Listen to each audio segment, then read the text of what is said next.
Hello, and welcome to another edition of Health Matters with me, your host, Dr. Bruce Karlin. And tonight our guest is Dr. Terence Flotte, our illustrious Dean of the Medical School.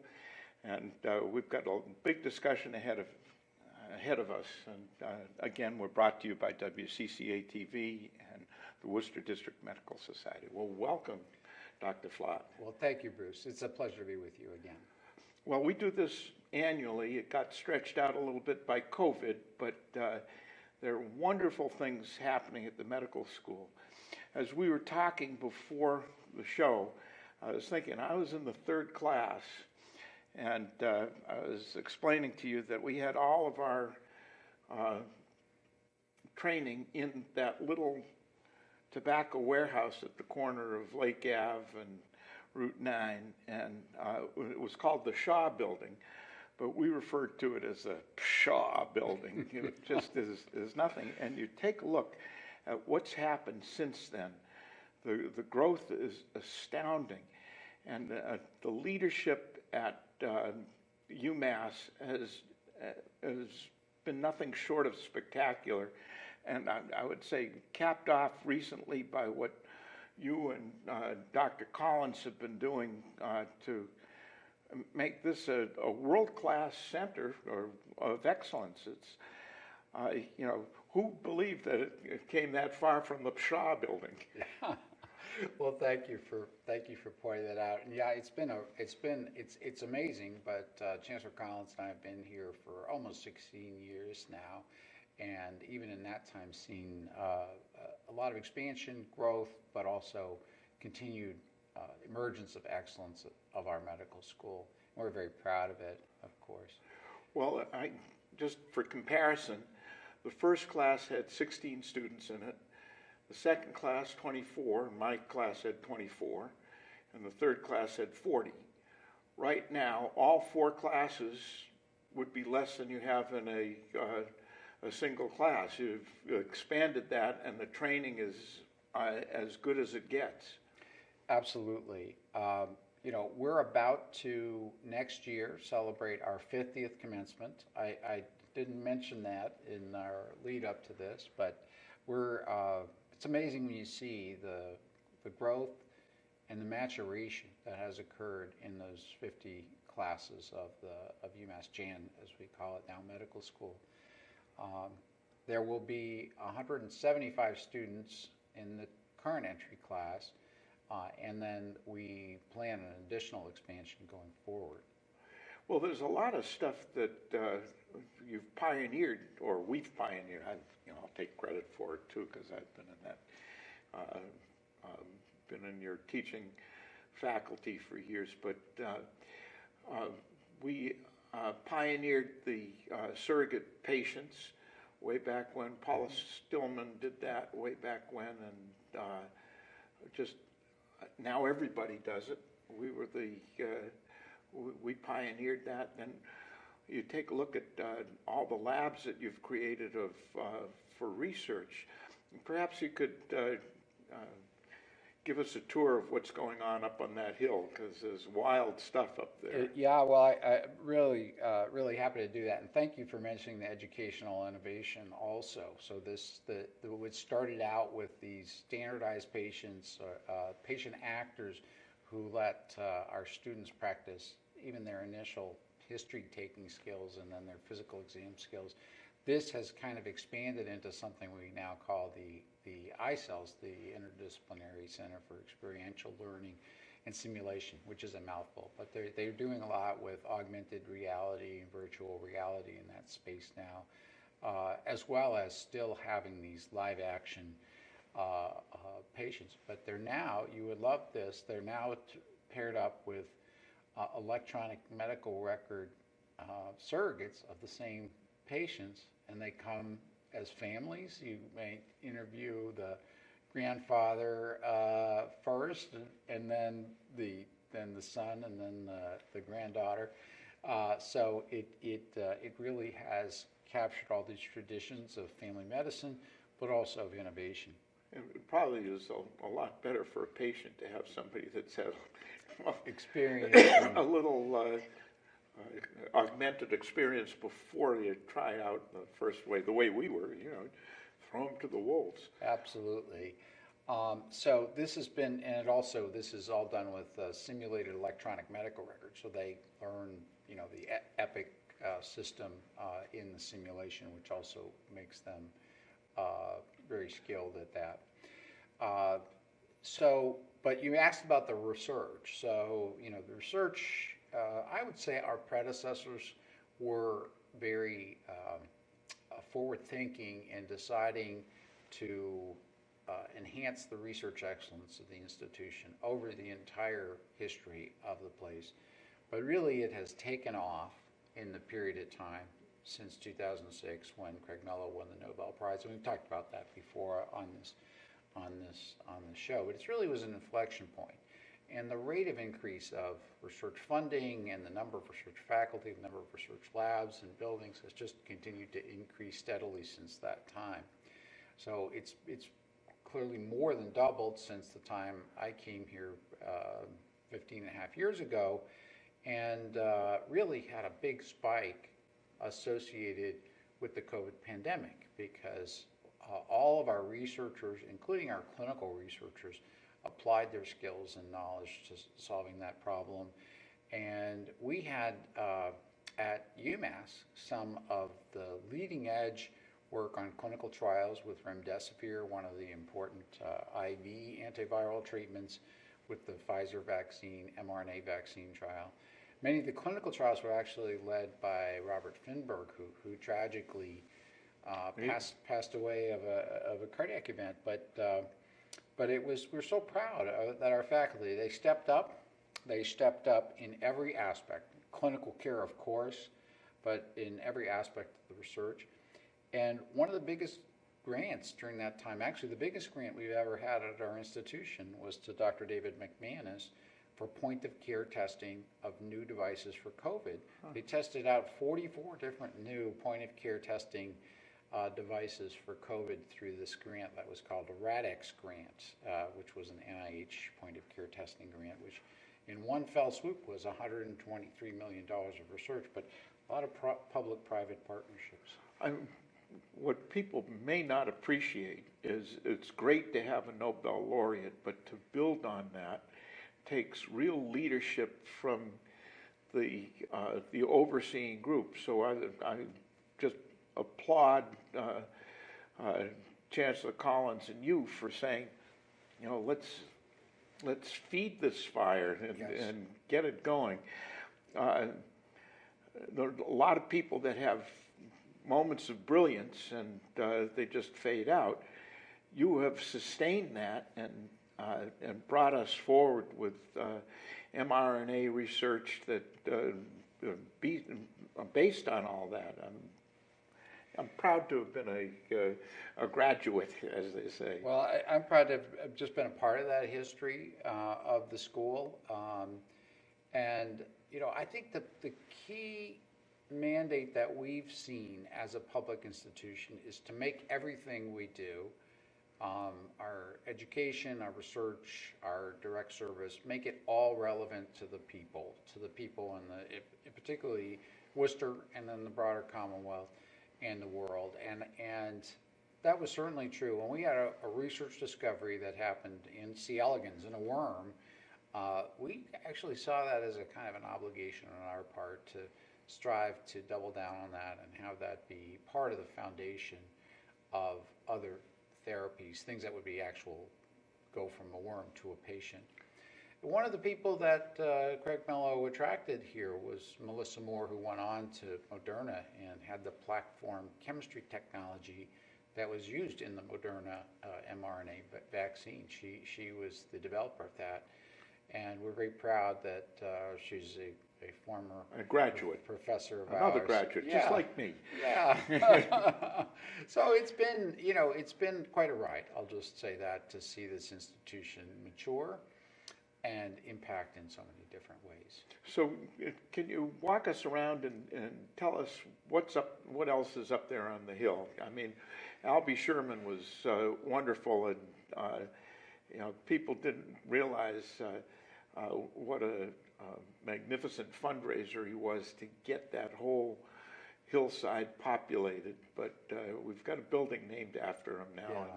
And maybe you can tell us a little bit about what's going on up there. Yeah, the Albert Sherman Building is really, we talk about it as sort of the asterisk. It's the kind of the focal point of the campus.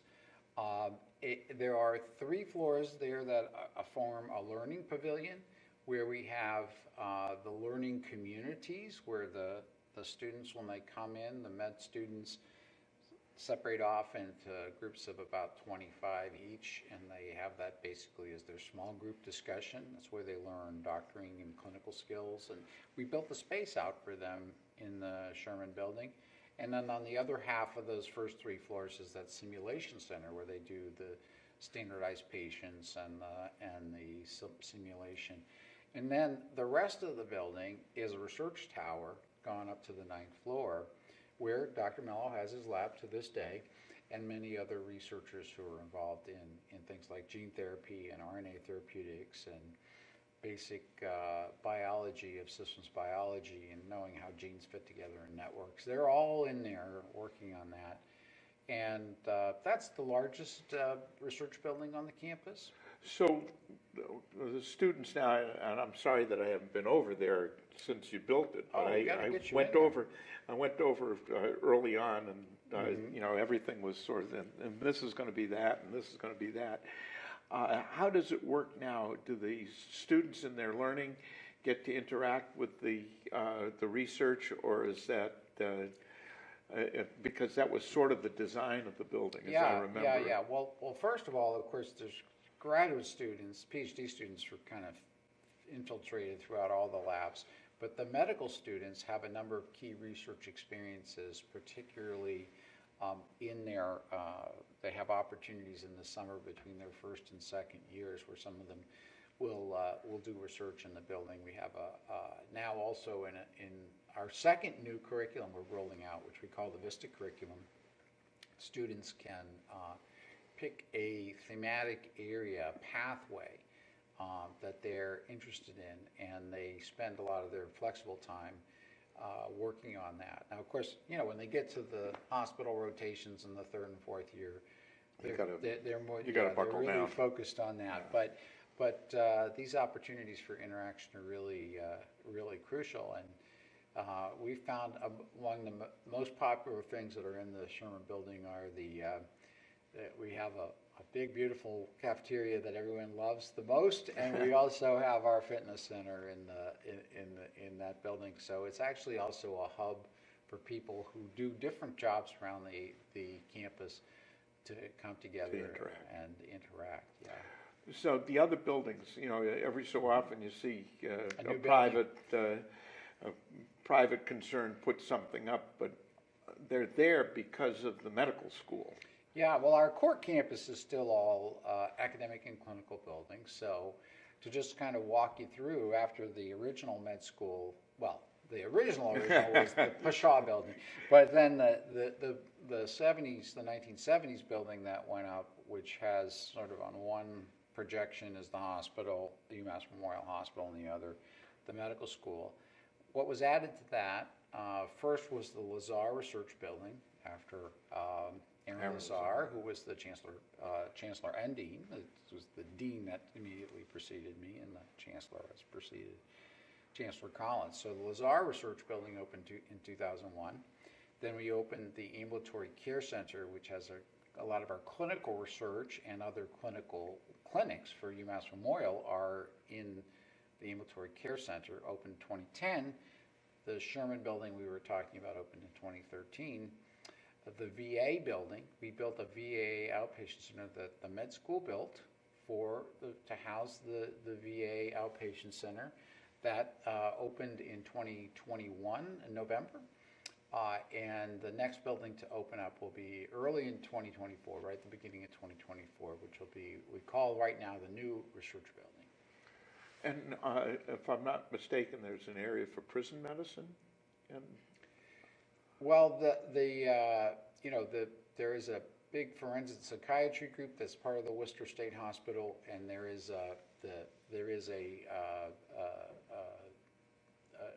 youth detention center that's on in that script, which is not part of the medical school. oh, okay. But we're fully involved and integrated with the communities in those areas. Yeah, I mean, it's really continued to expand. So many of the people who live just to the north of the campus are students or residents who live to the north in the area near Plantation Street, and then also to the south of the campus. It's a booming area, really.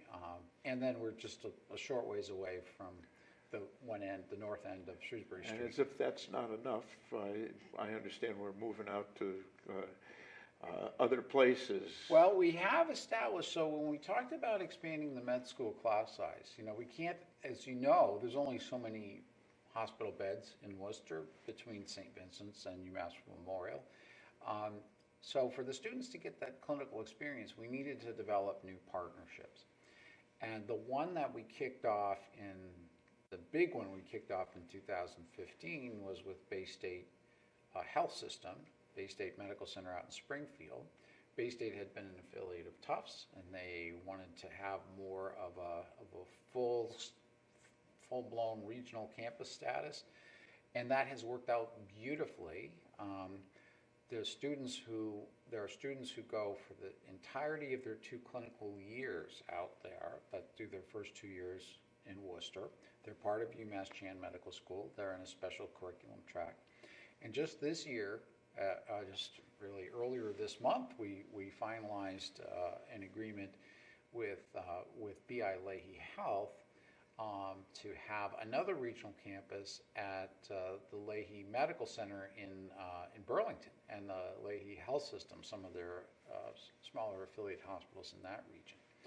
So now, along with some rotating students we send out to Cape Cod, to Milford, to Pittsfield, to St. Vincent's, we now have students in every region of the Commonwealth, which is as it should be. I mean, we're not just the medical school for Worcester, we're the medical school for the whole state.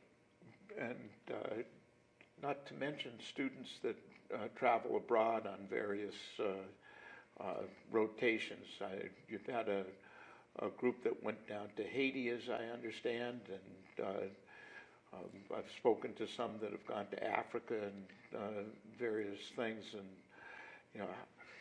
it's a lot to take care of. Well, the students bring their passion to help people, and a good part of that has a global footprint. And we have students that go all the time zones, to whether it's in Latin America, whether it's in Africa, whether it's in other parts of the world.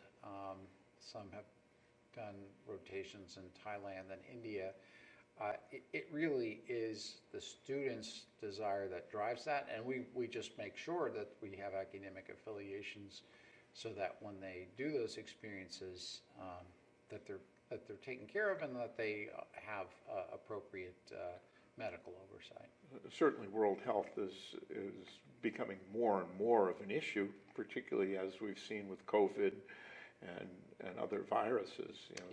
All health crises really are global in the end, and we can't ignore those things. And I think that, as I said, the students bring these desires to us, and then we try to channel them in ways that we can make sure that they have, they're done safely and they have great experiences in doing that, as well as providing service while they're there.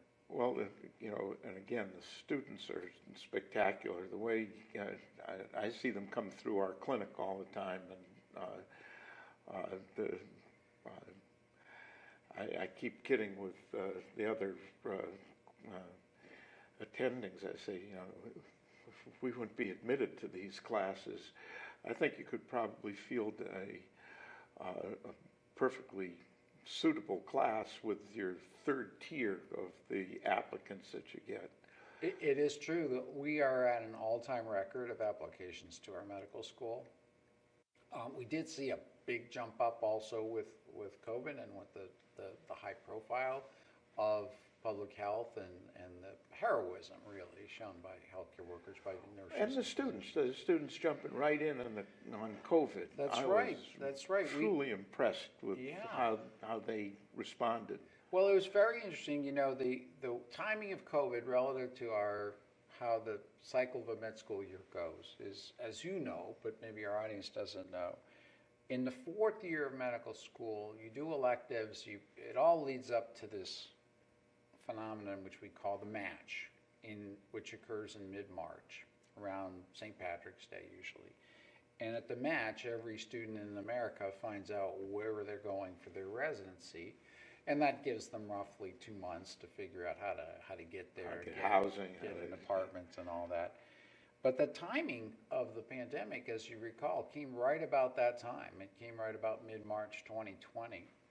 And since the students had pretty much all matched and had their plans set, they were done with basically all of the things they needed to learn. Those last months are sort of doing what do they call it?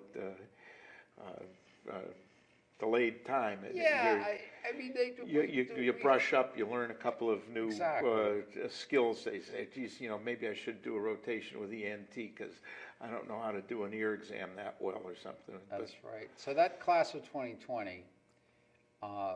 We got permission to have them graduate early. It was more than that. That sounds like, well, this was an afterthought. It was really UMass being at the forefront of what do we do to help out with the pandemic. Absolutely. I think you're dissembling a little bit. Well, they graduated 6 months early. They had done all the basic requirements. They had all the credits required to graduate. We certified that, and working with the Board of Registration of Medicine, who we sometimes, don't get along. Have I your always say differences. we get along, but sometimes we want to see faster action. But they've acted fast in the pandemic. So we call these early graduates. So we graduated them, and they went to work at UMass Memorial, and we called them surge protectors because we were surging. The surge was where we had. The pandemic was surging. The pandemic was surging. We opened up surge ICU beds. You're probably familiar with that term, where we set up ICU beds outside of the ICU in like the recovery rooms, and then we needed trained people who could act at sort of an intern equivalent level to take care of those patients. And the Board of Registration enabled them to get early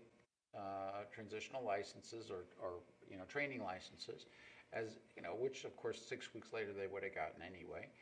And I mean, this was historic. I will tell you, they learned a lot more in those 6 weeks working during the pandemic than they would have on the ENT rotation. Yeah, the ENT rotation. No offense to ENT. Yeah, well, it was just an example. But I also think of the bravery of the people that are doing that. You're poorly, you're wet behind the ears, and they're throwing you out into the worst pandemic since the bubonic plague. It is awe-inspiring. Go ahead, go do it. I think of the only area that closely resembles that is when we were pushing doctors out in World War II to help at the front. But you say, all right, I'm ready to go. I've got most of my training. I think that I can do this, and then you learn. And it wasn't, even though they graduated early, we did not. It was certainly not mandatory for them to go work in the hospital. They did that. Voluntarily, and we're so proud of them. And I'm also proud of all the docs, not just at UMass, but everywhere, who did all the things, and the nurses. Really, really lived up to the highest ideals of But I'm also proud of my leadership at UMass for saying, let's do this. I mean, you were the first school to do this. We were. And everybody said, oh, geez, why didn't we think of that? And how many schools followed with that? It was only a handful, really, Yeah. that we've heard about. They did that in some of the New York schools, and that was about it. New York, of course, really was slammed. You know, it is amazing how these kind of crises can bring out things in people that we you know, I think people like to diss the younger generation sometimes, but that was one of the most awe-inspiring things I've witnessed. And I think of the tragedy of it. I mean, it was like we felt at the beginning of the AIDS epidemic, which is a lot of the patients, your major treatment was, oh no, because there was, you know, nothing you could do. Well, we can turn them on their bellies and maybe they'll breathe a little bit better, but you know, that was about it at the beginning of the epidemic. And you had these, you know, I can call them kids because I'm old now, but you know, just going out there and saying, you know, I'll deal with the families, I'll deal with the tragedies, and they were spectacular. Yeah, absolutely. No, as you say, no vaccines, no remdesivir, initially no monoclonal antibodies. You know, no even dexamethasone wasn't proven until kind of the latter part of that late spring that became widespread. So it was quite something. So do we have any other new excitement happening? I'm sure there's tons of it. Okay. Well, I'd be remiss not to talk about the fact that UMass has a new name, UMass Chan Medical School. Dr. Gerald Chan and his family decided to make this naming donation, and there's actually a quadruple naming donation in a sense. He named the overall institution UMass Chan Medical School, the School of Medicine, the T.H. Chan School of Medicine. He named the nursing school for his mother, Tan Jing Fen, and the graduate school for the Morningside Foundation, the family foundation. Well, this has been spectacular review again, and I love having you. You got to come back next year, and we'll do this again. Maybe we'll get Chancellor Collins to chime in as well. This has been Dr. Bruce Karlin bringing you another episode of Health Matters with our guest, Dr. Terence Flotte, Dean of Medical School, brought to you again by WCCA TV and Worcester District Medical Society. Thank you again for watching.